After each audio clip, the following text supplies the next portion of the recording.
Hi, everyone. Welcome to NAB 2026. I'm James. I'm very excited to have Doug Solis, founder and CEO of Bigfoot Mobile. Yes. How are you doing today, Doug? This is a fantastic day. I love being in NAB, and I love the contacts, and I love all the. Boy, I'm glad I ran into you situations because I didn't think that was going to happen. Doug, I feel like almost everybody here knows you. Tell us why that is the case. Well, I've been around in this business for a while. I got started way back in around 1980. I got out of school. I went and worked for a company called Harris Video Systems. Yep. They were actually an Emmy Award winner for creating the first digital video signal ever. They created a product called a time-based corrector, which was essential for tape recorders to be able to take out errors that are mechanical.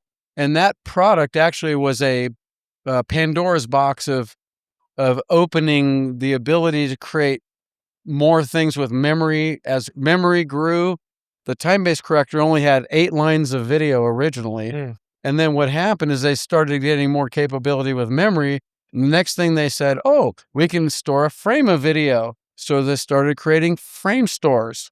Then they started creating eventually video effects because they could store enough video to be able to make transitions and do things with video effects. So growing up in the Silicon Valley environment that way was exciting because so many of the product development companies would eventually birth from there because people would leave those companies, go to another company and create companies like Pinnacle, Ikan.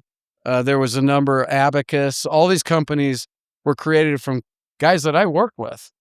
So I love seeing that kind of a birth of technology that's gone around the world. Yeah.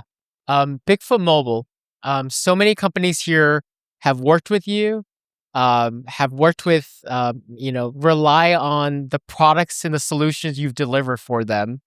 Tell us how you started the company and what are the core things that you're doing today? Well, we ended up starting a company. When I started my company, I was actually birthed from my experience with Sony. I worked for Sony for 6 years as a tape recorder specialist. And tape got obsolete. It became obsolete. In about 08, 09, we saw it coming, but it kind of happened quick. And so we went, well, what are we going to do?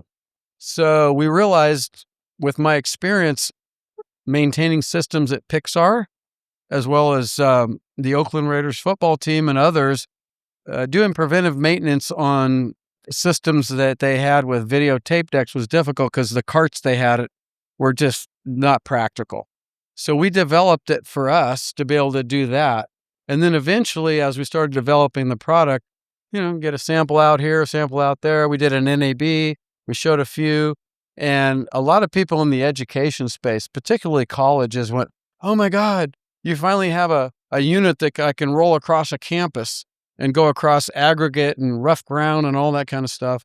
And so we went, maybe we got something here. So we looked at a lot of the traditional road cases and things like that, and we realized not only were they not very workstation friendly or expandable, but the main thing was they didn't roll very well on the ground. So we went, why don't we make Bigfoot part of what we would call the wheelbase? It was like, what would make sense that it's different than the traditional thing? So the wheels kind of, were a big part of that.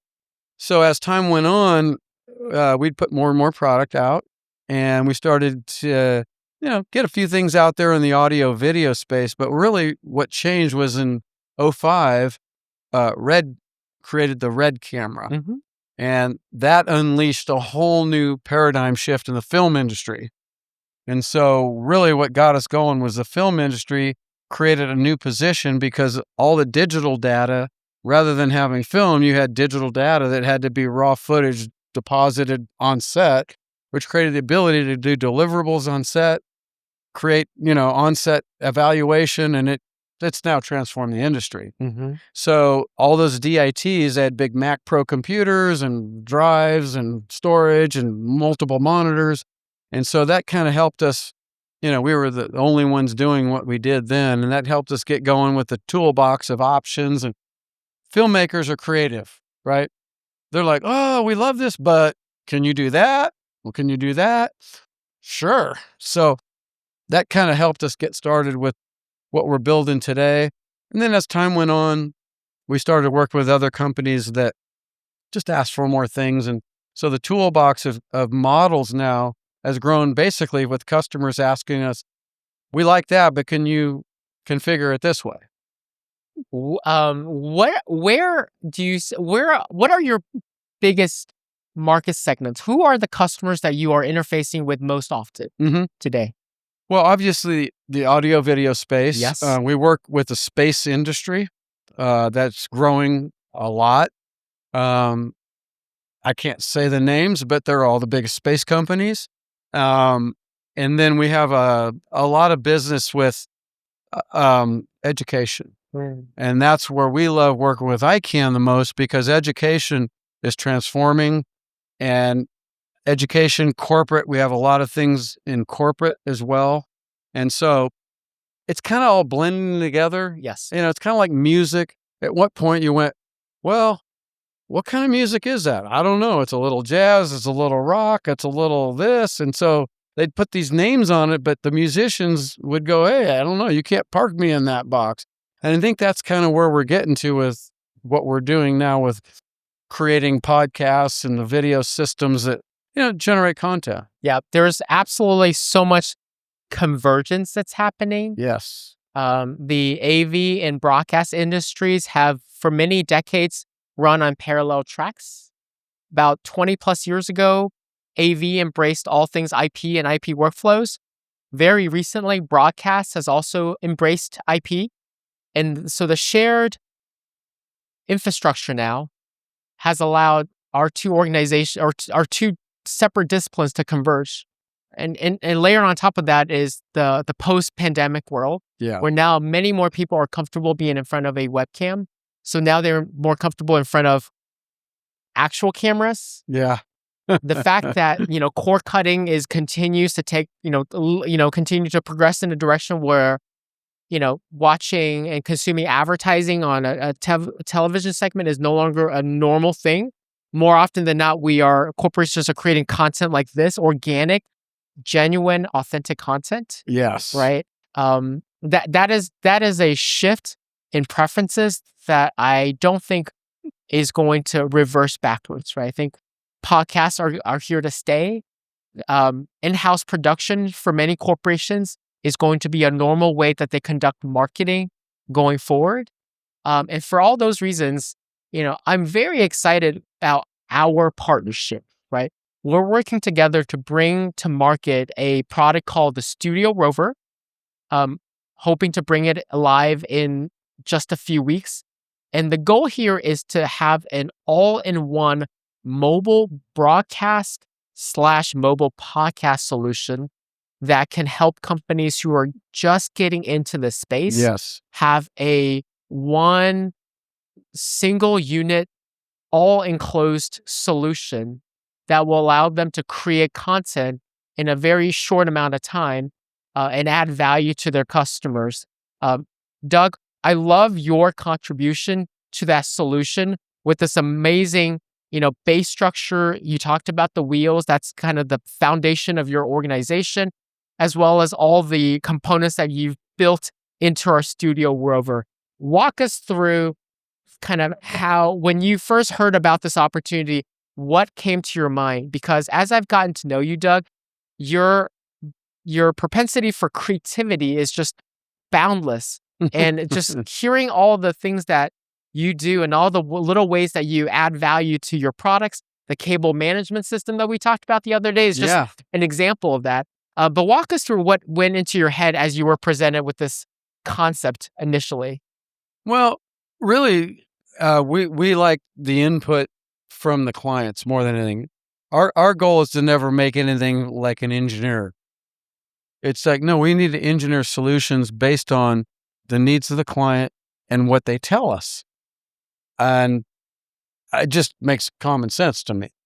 And so, but that's hard to get that information. So that's why we rely on our manufacturers that we work with and collaborate with, like you guys, because your interface is much larger than we might have, and customer satisfaction is also ongoing.